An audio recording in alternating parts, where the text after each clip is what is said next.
Okay so नमस्कार दोस्तों। आज के इस नए वीडियो में आप सभी लोगों का बहुत बहुत स्वागत है।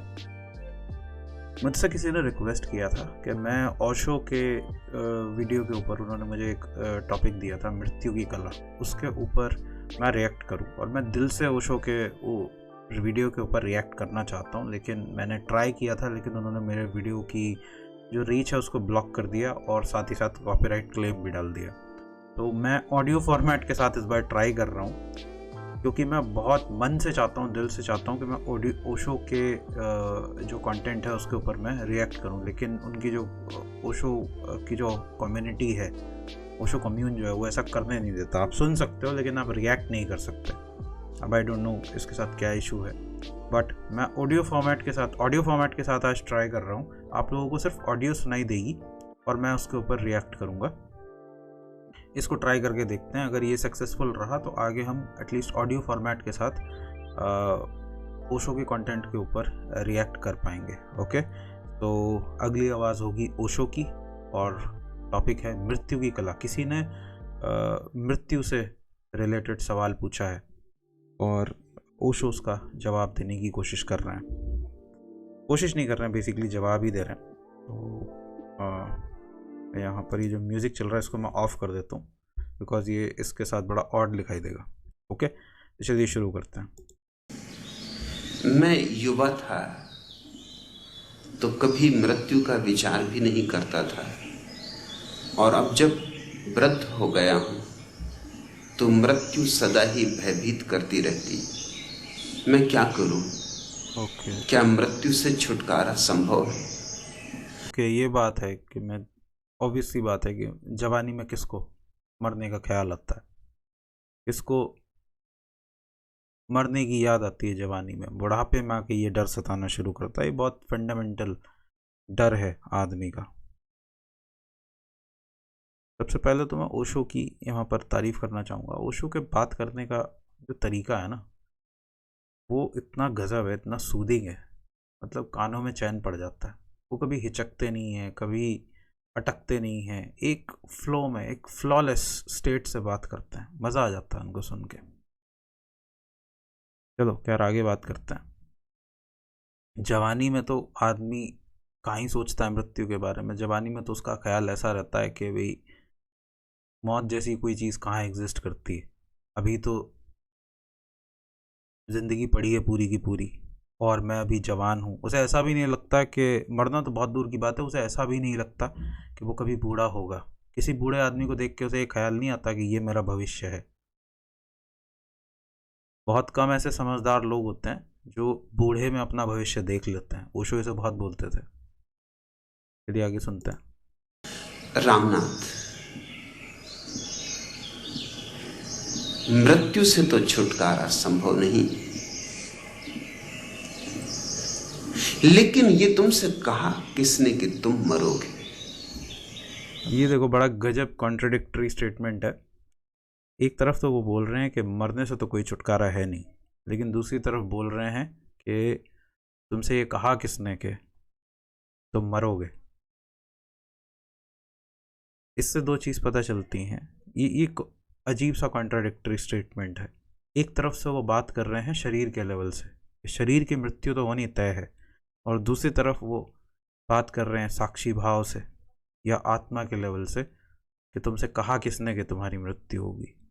और ये तो पता चल ही रहा है कि सवाल पूछने वाला अभी तक इस सवाल का उत्तर नहीं खोज पाया है कि मृत्यु है क्या।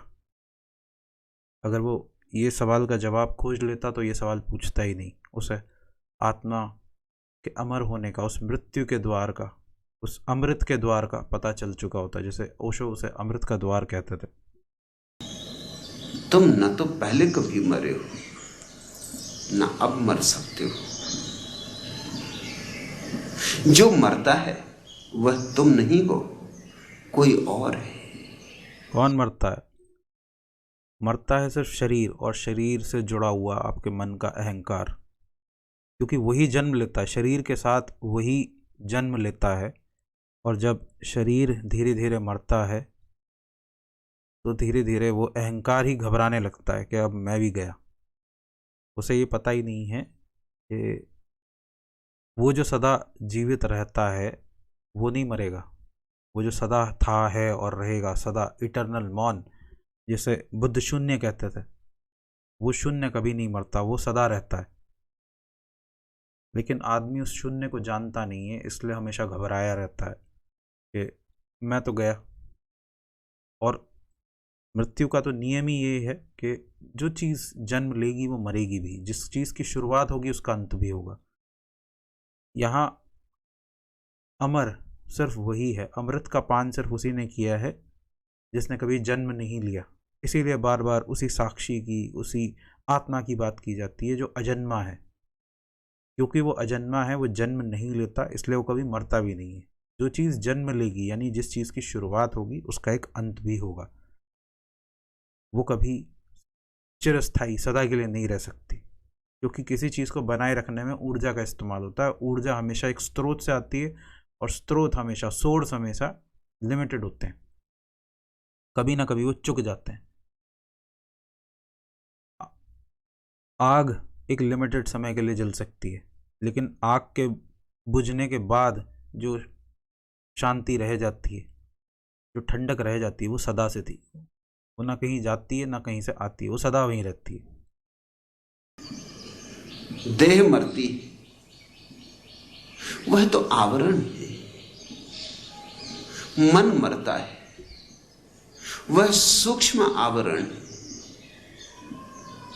इन दोनों परिधियों के भीतर जो बैठा है, जो मालिक, वह न तो जन्मता है नहीं न मरता मरता है। है। बहुत बार ये जीवन घटा है, कुछ तुम नए नहीं हो।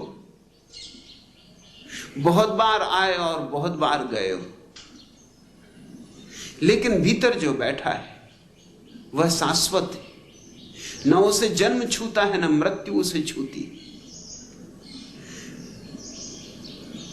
बुद्ध कहते थे, इस बात से मुझे याद आया, बुद्ध कहते थे कि तुम इतने बार आंसू बहा चुके हो, इतने आंसू बहा चुके हो, क्योंकि इतनी बार पैदा हुए हो तो इतने आंसू बहा चुके हो कि समंदर भी, ये जो 7 समंदर हैं वो भी थोड़े पड़ जाएंगे। तुम्हें अगर 7 समंदरों का पानी बहुत ज़्यादा लगता है ना, तो तुम इतनी बार पैदा हुए हो और इतने आंसू तुमने बहाए हैं कि वो भी थोड़े पड़ जाएंगे उसके सामने। वही बात ओशो यहाँ पर कह रहे हो कि तुम इतनी बार पैदा हुए हो, इतनी बार मरे हो कि तुम्हें बस याद नहीं है उसका। लेकिन ये जीवन चक्र जो वासना की वजह से चलता रहता है, कामना की वजह से, काम की वजह से चलता रहता है, उसने इतनी बार रूप धरा है, इतनी बार रूप धरा है कि उसे गिनना भी मुश्किल है, उसकी कोई गिनती भी नहीं की जा सकती। जब तक तुम उस भीतर के अंतर्यामी को न जान लोगे, न पहचान लोगे, तब तक ये भय सताएगा। और जब व्यक्ति युवा होता है तो स्वभावतः मृत्यु की चिंता नहीं पकड़ती। इसको मृत्यु की याद आती। क्यों पकड़े? आदमी इतना दूरदृष्टि नहीं। वैसे ये बड़ा रेयर कॉम्बिनेशन है कि आदमी जवान हो और समझदार भी हो। आदमी जवान है और बेवकूफ़ है, ये तो आम सी बात है, बहुत कॉमन बात है। लेकिन आदमी जवान हो और साथ ही साथ समझदार भी हो, बुद्ध जैसी बुद्धि वाला हो, कि बूढ़े में देख ले, बूढ़े को देखकर। सिद्धार्थ की कहानी आपने सुनी होगी ना, जब सिद्धार्थ पहली बार अपने महल से बाहर निकले और वो महोत्सव में हिस्सा लेने जा रहे थे, तो उन्होंने बूढ़े व्यक्ति को देखा, और बूढ़े व्यक्ति को देख के वो हैरान रह गए। उन्होंने चन्ना से पूछा, अपने सारथी से पूछा कि क्या ये कौन है, ये कैसा व्यक्ति है। उन्होंने कहा, महाराज ये वृद्ध है, राजकुमार ये वृद्ध व्यक्ति है। बोले, ये वृद्धावस्था क्या होती है? बोले, ये तो शरीर की नॉर्मल अवस्था है, यहाँ तक सबको पहुँचना ही है। तो उनको जैसे धक्का सा लग गया कि क्या मैं भी ऐसा ही हो जाऊंगा, दुर्बल, कमज़ोर, मेरी भी कमर झुक जाएगी, मेरे शरीर पर भी, मेरे सुंदर शरीर पर भी झुर्रियाँ आ जाएंगी। चन्ना ने कहा कि महाराज मैं कहना तो नहीं चाहता, लेकिन हाँ यही सत्य है राजकुमार, यही सत्य है, आप भी ऐसा ही हो जाएंगे। तो बस फिर बुद्ध ने कहा कि फिर लौटा लो, अब नहीं जाना। जब शरीर ऐसा हो जाएगा तो फिर क्यों हम इसे जीवन का सुख भोगने में लगा रहे हैं। अगर यही जीवन है तो इस आनंद का मतलब इस उत्सव का मतलब क्या है फिर? नहीं जानना, बस वापस ले लो। अगर बूढ़ा हो गया हूँ, ओशो के शब्दों में कहूँ, ओशो ने ही ये बात बोली थी कि अगर मैं बूढ़ा ऐसा ही हो जाऊंगा तो समझो बूढ़ा हो ही गया। अब नहीं जाना, अब जाने का मूड नहीं है, वापस लौटा लो। आदमी की दृष्टि बड़ी ओछी है, बड़ी छोटी, बस जरा सा देखता है 2-4 कदम आगे। दिए की रोशनी है उसके पास, 4 कदम देखता है। मृत्यु इतनी दूर मालूम पड़ती कि भरोसा ही नहीं आता कि होगी। और मन बड़ा चालबाज है। मन यह भी कहता है कि और दूसरे लोग मरते, तुम कहां नहीं मरोगे, तुम नहीं मरोगे। तुम्हें जीवन का भरोसा दिए चला जाता है। एक व्यक्ति परसों मरा था, एक व्यक्ति कल मरा, एक व्यक्ति आज मरा, तुम तो नहीं मरे। लोग रोज मरते हैं, तुम तो नहीं मरते। तुम तो सदा न मालूम कितनों को मरघट पहुंचा के हमेशा घर वापस आ जाते। तुम तो जियो, बेफिक्री से जियो, मन कहता है। तुम थोड़ी मरोगे। इन व्यर्थ की चिंताओं में ना पड़ो। मरते हैं दूसरे लोग। जवानी के नशे होते, मूर्छाएं होती, दौड़ होती, धन पाना है, पद पाना है, प्रतिष्ठा पानी, फुर्सत कहां है, समय कहां है कि कोई बैठ के विचार करे। जो जवानी में विचार कर ले, समझना अति बुद्धिमान, समझना कि महामेधावी। क्योंकि आम तौर से जवानी में मूर्छा इतनी सघन होती, क्योंकि वासनाएं इतनी प्रगाढ़ होती। आदमी एम्बिशियस होता है, अपनी इच्छाएं पूरी करना चाहता कि है। आदमी लगता है जागा जागा, मगर जागा नहीं होता, सपनों में डूबा होता है। महत्वाकांक्षाएं सपने ही हैं। तुम्हारे भीतर सपनों पर सपने तुम बुने जाते हो। फ्यूचर की इमेजिनेशंस, वही महत्वाकांक्षा है। कौन सोचता है मृत्यु की? और फिर जब आएगी तब देख लेंगे। किसको फुर्सत जल्दी है? क्या है? हाँ, जल्दी क्या है? कभी कभी फुर्सत के किसी क्षण में कौन अगर जवान मृत्यु आदमी का इतना ख्याल भी आ सोचता जाए है? तो तुम जल्दी से अपने को छिटका लेते हो, किसी दूसरे काम में लगा देते हो, अपने को उलझा लेते हो कि ये कैसी निराशा की बात मेरे मन में आ रही, अभी तो मैं जवान हूं। ये भी कोई सोचने वाली बात है? हम मृत्यु को मृत्यु भी भला कोई सोचने वाली बात है? छिपाते, इसलिए मरघट को गांव के बाहर बनाते। बनाना चाहिए गांव के ठीक बीच में, कि दिन में 25 बार गुजरो तो 25 बार मरघट तुम्हें याद दिलाए कि यही होने वाला है अंतिम निवास स्थान। यहीं पहुंचोगे, बाकी कुछ परमानेंट है ना है? चौंकाए, ये जरूर परमानेंट है। स्मरण दिलाए। बुद्ध जब भी किसी व्यक्ति को संन्यास देते थे तो भेजते थे मरघट कि 3 महीने मरघट पर रह, जलती हुई चिताओं को देख, राख होते हुए शरीरों को देख,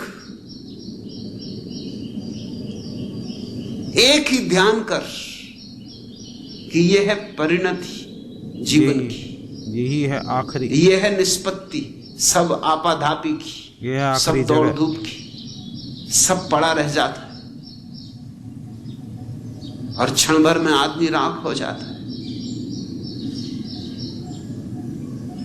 3 महीने तक मरघट पर बैठकर रोज सुबह से सांझ। बुद्ध से इतने लोग इसीलिए तो नाराज होते थे क्योंकि वो देखते ही नहीं थे कि किसको सन्यास दे रहे हैं। वो जवान को, बच्चे को, सबको सन्यास दे देते थे। और उस समय की हिंदू परंपरा के अनुसार, सनातन धर्म की परंपरा के अनुसार, आपको धर्म, अर्थ, काम और मोक्ष सबसे अंत में आता था, जब आप बूढ़े हो जाते थे। और बुद्ध ने इस पूरी व्यवस्था को पलट दिया था, इस पूरी व्यवस्था को ही उधेड़ दिया उन्होंने पकड़ के। उन्होंने जवानों को संन्यास देना शुरू कर दिया और लोगों ने बहुत गालियां दी बुद्ध को कि ये तो पलायनवाद है, ये कैसा, तुम जीवन से मुंह मोड़ना सिखा रहे हो, तुम जीवन जीने नहीं दे रहे। ये एक बहुत प्रमुख कारण था कि लोग बुद्ध से नाराज हुए थे।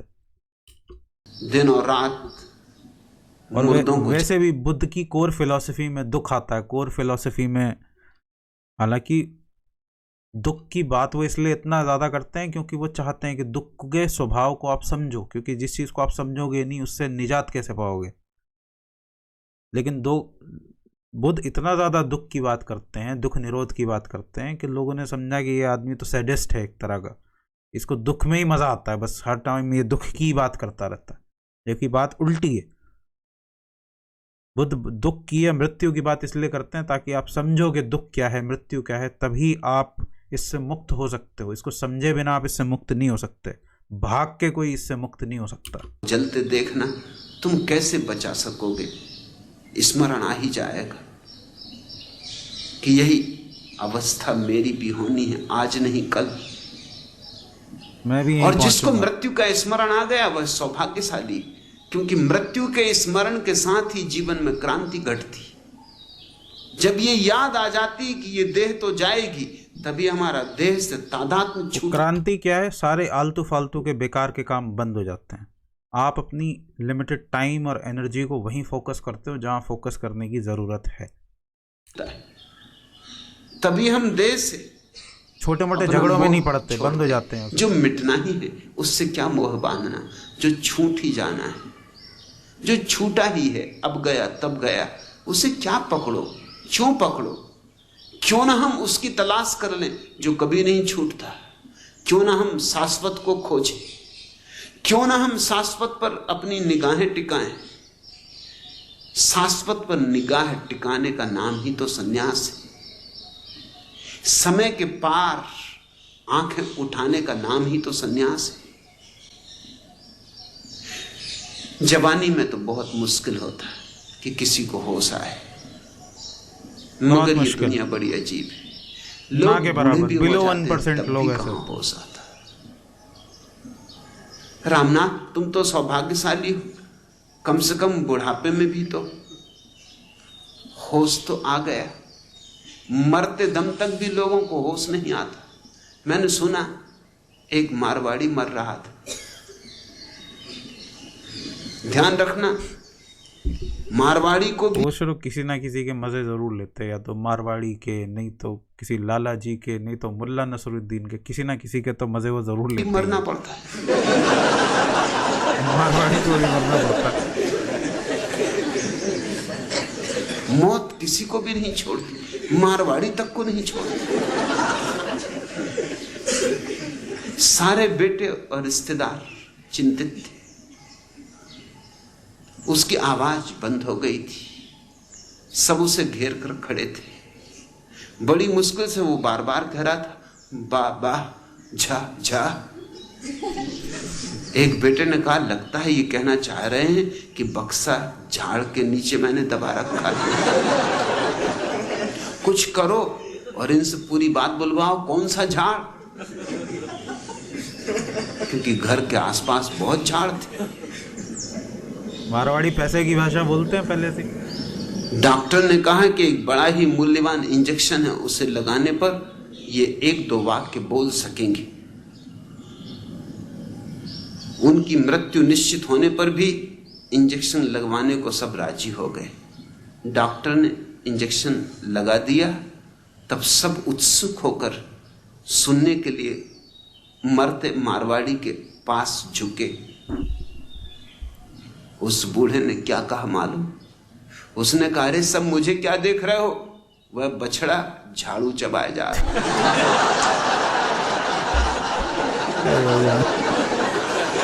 मरते टाइम भी आदमी को अकल नहीं आती।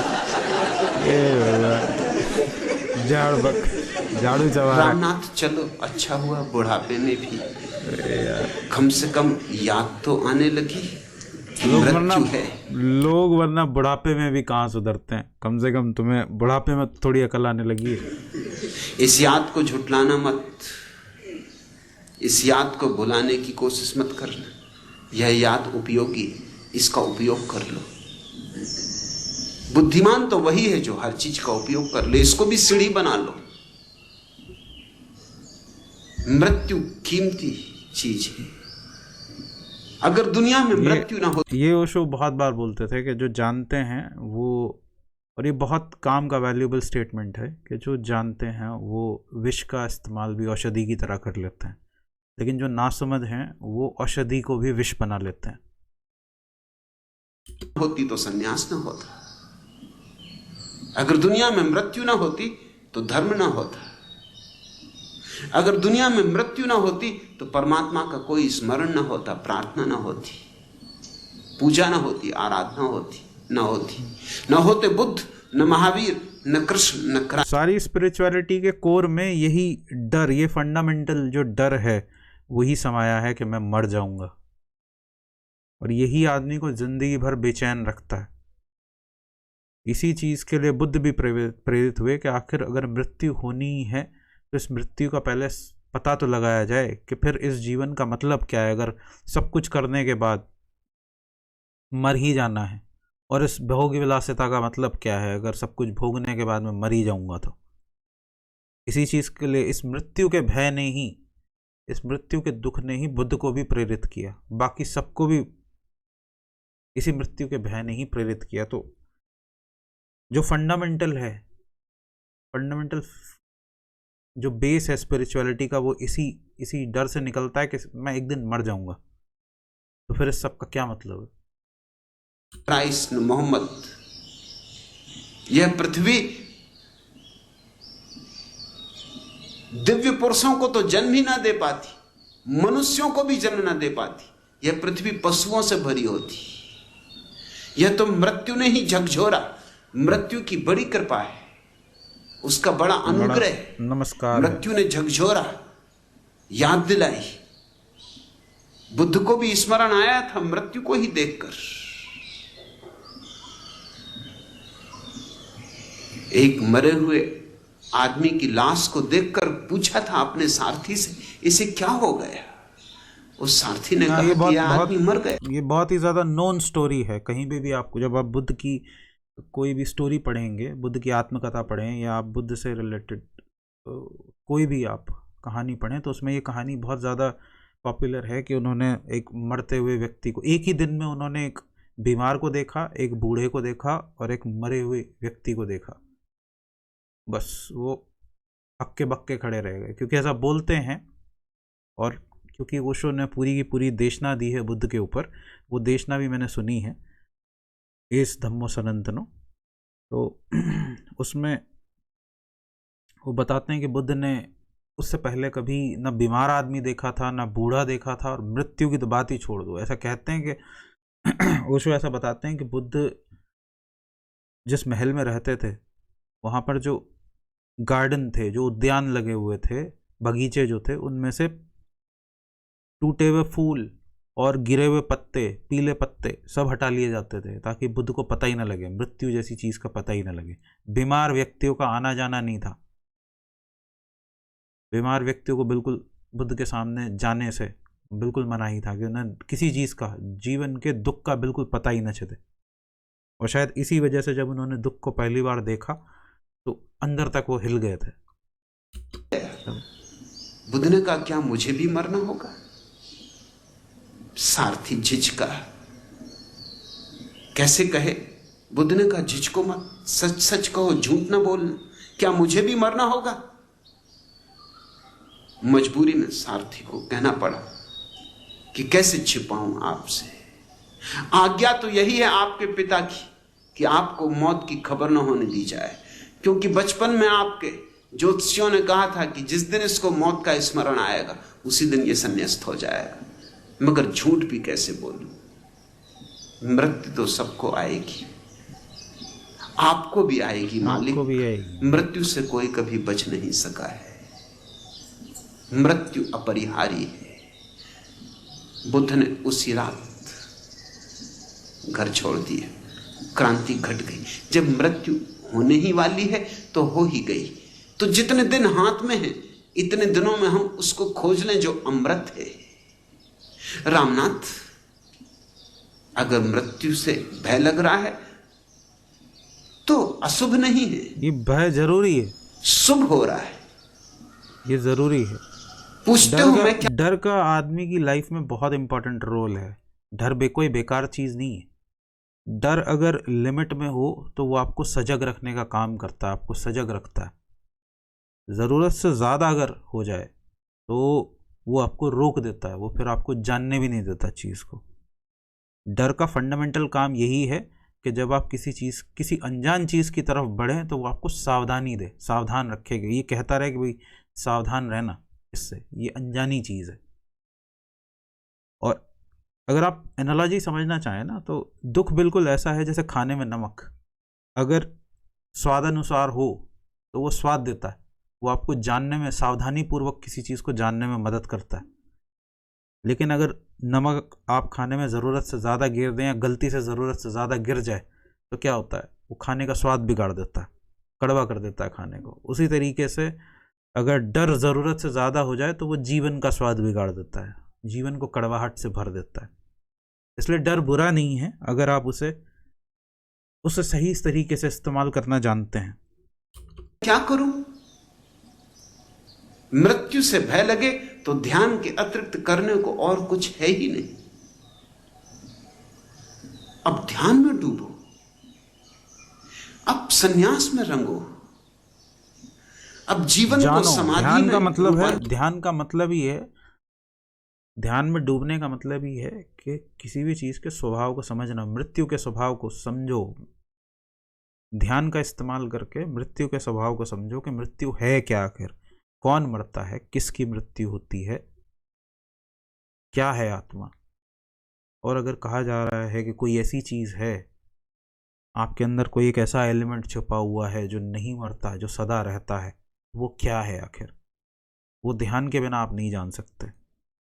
नियंत्रित करो ताकि तुम्हारा शाश्वत से संबंध हो सके, ताकि तुम अपने भीतर उसको देख सको जो कभी नहीं मरता। उसको देखोगे तो ही भय जाएगा, उसको पहचानोगे तो ही भय जाएगा। अच्छा हुआ बूढ़े हो गए, अभी ना होगा मेरा अंत। जवानी तो इसी तरह की बातों में जीती। अभी ना होगा मेरा अंत, अभी अभी ही तो आया है मेरे वन में मृदुल वसंत। अभी ना होगा मेरा अंत। हरे हरे ये पात, डालियां कलियां कोमल गात, मैं ही अपना स्वप्न मृदुल कर फेरूंगा निद्रित कलियों पर, जगह एक प्रत्युष मनोहर। पुष्प पुष्प से तंद्रा लस लालसा खींच लूंगा मैं, अपने नवजीवन का अमृत सहर्थ सिंच दूंगा मैं। द्वार दिखा दूंगा फिर उनको, हैं मेरे वे जहां अनंत। अभी न होगा मेरा अंत। मेरे जीवन का यह है जब प्रथम चरण, इसमें कहां मृत्यु है, जीवन ही जीवन है। जीवन ये जवान आदमी अभी पड़ा है आगे सारा यौवन। ये किसी जवान कवि ने लिखा हुआ है। स्वर्ण किरण कल्लोरों पर बहता रे बालक मन, मेरे ही अविकसित राग से विकसित होगा बंधु दिगंत। अभी न होगा मेरा अंत। जवानी तो झूठी बातें कहने में बड़ी कुशल है, बुढ़ापा नहीं छिपा पाता। कैसे छिपाए? पैर डगमगाने लगते, शरीर अस्थिपंजर होने लगता है, श्वास लड़खड़ाने लगती, मौत की पहली पगध्वनियां सुनाई पड़ने लगती। इसने निर्झर बह गया है, रेत ज्यों तन रह गया है। आम की यह डाल जो सूखी दिखी, कह रही है अब यहां पिक या सिखी। नहीं आते पंक्ति में वह हूं लिखी, नहीं जिसका अर्थ जीवन दह गया है। दिए हैं मैंने जगत को फूल फल, किया है अपनी प्रभा से चकित चल, पर अनस्वर था सकल पल्लवित पल। ठाठ जीवन का वही जो ढह गया है, अब नहीं आती पुलिन पर प्रीतमा, श्याम तृण पर बैठने को निरुपमा, बह रही है हृदय पर केवल अमा, मैं अलक्षित हूं यही कवि कह गया है, स्नेह निर्झर बह गया है, रेत ज्योतन रह गया है, जीवन दह गया है, ठाठ जीवन का वही जो ढह गया है, मैं अलक्षित हूं यही कवि कह गया है। जिन्होंने जाना है उन्होंने तुम्हें सदा ही जगाने की चेष्टा की कि जागो, मौत द्वार पर खड़ी दस्तक दे रही, मौत को द्वार बनाओ, और कितने ही भागो कितने ही बचो बच न पाओगे, इससे नहीं बच लेकिन सकते। जो अपने भीतर जाता है वह पार हो जाता है। तुम पूछते हो रामनाथ, क्या मृत्यु से छुटकारा संभव है? मृत्यु से छुटकारा तो संभव नहीं, लेकिन मृत्यु का अतिक्रमण संभव है। मृत्यु का ट्रांसफॉर्मेशन संभव है। मृत्यु तो घटेगी, बुद्ध को भी मरना होता है, महावीर को भी मरना होता है, राम को भी और कृष्ण को भी। मृत्यु से तो छुटकारा संभव नहीं, लेकिन मरने की भी एक कला है, जैसे जीने की कला है। मरने की कला है शांत मौन ध्यान में मरना, जीने की भी वही कला है। ध्यान से जियो, जितने दिन शेष हैं ध्यान में जियो, शांत मौन जागे हुए, ताकि शांत मौन जागे हुए मर भी सको। ये बहुत इंपॉर्टेंट पॉइंट है। अगर आप सारी जिंदगी बेचैनी में जिए हो, भविष्य को देखते हुए जिए हो, तो अचानक से आप शांत और मौन में नहीं जी सकते। अचानक से आप शांत और मौन नहीं जी सकते। इसकी सारी जिंदगी इसका अभ्यास करना पड़ता है।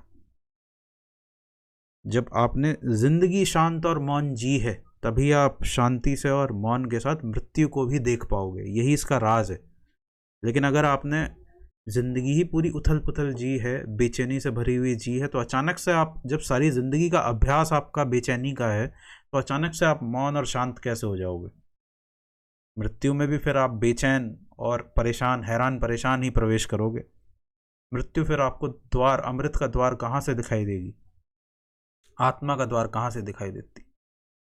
और ऐसा कहा जाता है कि मृत्यु आखिरी द्वार होती है उतरते हुए। मृत्यु वो आखिरी अवसर है। अगर आप सारी जिंदगी नहीं जान पाए हो, तो मृत्यु के समय में आप उसे जान पाओगे, उस परम सत्य को, जिसे परम सत्य कहा गया है, या परम शून्य कहा है जिसे बुद्ध ने। अगर आप सारी जिंदगी उसे जानने में विफल रहे हो, तो मृत्यु वो समय है जब आप शांत रहकर, मौन रहकर उसे जान सकते हो, जहाँ पर आप अपनी मन की सारी इच्छाओं को, कामनाओं को गिरा दो और फिर मृत्यु में प्रवेश करो, तो आप उसी क्षण उसे जान लोगे। भले ही आप उसे दूसरों को बता ना पाओ, लेकिन उससे फर्क क्या पड़ता है? वो तो आपके लिए है ना।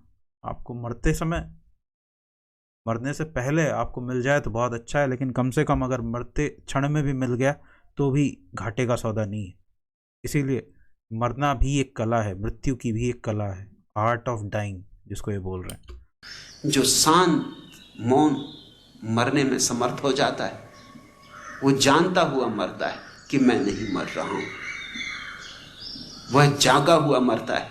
जो मर रहा है वो कि देह छूटी, मन छूटा, मगर मैं तो वही का वही हूं। चैतन्य तो वैसा का वैसा है, अछूता। चैतन्य ही रह जाता है, ये बस भाव बचता है, कोई बोलने वाला नहीं बचता। इसे कोई बोलने वाला नहीं बचता, बस भाव ऐसा बचता है। असल में तो जब आप सोने जाते हैं तो हर रात आप मरते हैं, हर रात आप मरते हैं। लेकिन जब एक बुद्ध पुरुष सोने जाता है तो वो इस बात को जानता है कि मैं एक तरीके से मृत्यु में प्रवेश कर रहा हूं इस वक्त। आम आदमी इसे नहीं जानता। चैतन्य की इस शाश्वतता को जिसने देख लिया, उसके जीवन में आनंद की बरखा हो जाती, फूल ही फूल झर जाते अमृत के। वैसे ही फूल तुम्हारे जीवन में भी झर सकते। मृत्यु के इस भय का उपयोग कर लो, इसे शत्रु मत मानना, यह मित्र है। यस, मृत्यु भी मित्र है। मृत्यु भी मित्र। अगर समझो और नासमझी हो तो जीवन भी शत्रु हो जाता है। महावीर ने कहा है, व्यक्ति अपना ही मित्र है, अपना ही शत्रु है। अगर हम जाग कर उपयोग करना सीख जाएं जीवन की सारी संभावनाओं का, जिनमें मृत्यु की संभावना भी सम्मिलित है, तो हम अपने मित्र हैं, नहीं तो हम अपने शत्रु हैं। इस दुनिया से बहुत लोग, अधिक लोग गंवा कर ही लौटते। रामनाथ, कोई जरूरत नहीं कि तुम भी गंवा के लौटो, कमा कर लौट सकते हो। जागो, समय रहते जागो। और यहीं पर इस वीडियो का होता है अंत। तो लास्ट में अब मैं ये ट्राई कर रहा हूँ ऑडियो फॉर्मेट के साथ, शायद ऑडियो फॉर्मेट के साथ मेरा ये अटेम्प्ट सक्सेसफुल हो जाए, और मैं चाहता हूँ, डीपली चाहता हूँ कि ये सक्सेसफुल हो, ताकि इससे आगे का रास्ता खुल जाए। बट फिलहाल बात कर लेते हैं अब इस वीडियो की। तो क्लियरली इसमें जो मृत्यु की बात की है ना, जिन्होंने मृत्यु की बात की है, वो अपने जीवन के अंत पे पहुंच चुके हैं। और मृत्यु एक ऐसी चीज़ है कि ये देख के भी बड़ी हैरानी होती है कि जो बहुत बट ऑब्वियस चीज़ है, जो होने ही वाली है, उसकी तरफ आदमी का ध्यान नहीं जाता, बल्कि आदमी हर तरीके से इग्नोर करता है उसे, हर तरीके से इग्नोर करता है। कभी कभी मैं अपनी बेटी के साथ एक गेम खेलता हूँ, छुपन छुपाई का, हाइड एंड सीक का। तो मैं जानबूझ के, वो सामने खड़ी होती है लेकिन मैं उसे बोलता हूँ कि अरे तुम तो दिखाई नहीं दे रही हो। यही काम हम मृत्यु के साथ भी करते हैं। हमें दिख रही है कि सामने ही मृत्यु खड़ी है, लेकिन हम देखना ही नहीं चाहते उसे आँख खोल के। जबकि ओशो ये बता रहे हैं कि अगर आप समझदार हैं, आप बोधपूर्ण हैं, आप एक जागृत व्यक्ति हैं, तो आप उस मृत्यु का भी इस्तेमाल कर सकते हो उस आत्म तत्व तक, उस मौन तक, उस शून्य तक पहुंचने के लिए। चलिए अब इस वीडियो को यहीं पर एंड करते हैं, ये काफ़ी लंबा हो चुका है। और कैसा लगा आप लोगों को ये वीडियो, मुझे कमेंट सेक्शन में लिखकर ज़रूर बताइएगा। अगर आप लोगों को वीडियो पसंद आई है तो वीडियो को लाइक कीजिए, अपने दोस्तों के साथ शेयर कीजिए। मैं चलता हूँ, मैं मिलूँगा आप लोगों से अगले वीडियो में। तब तक के लिए thank you so much for watching and I will see you next time. Bye bye.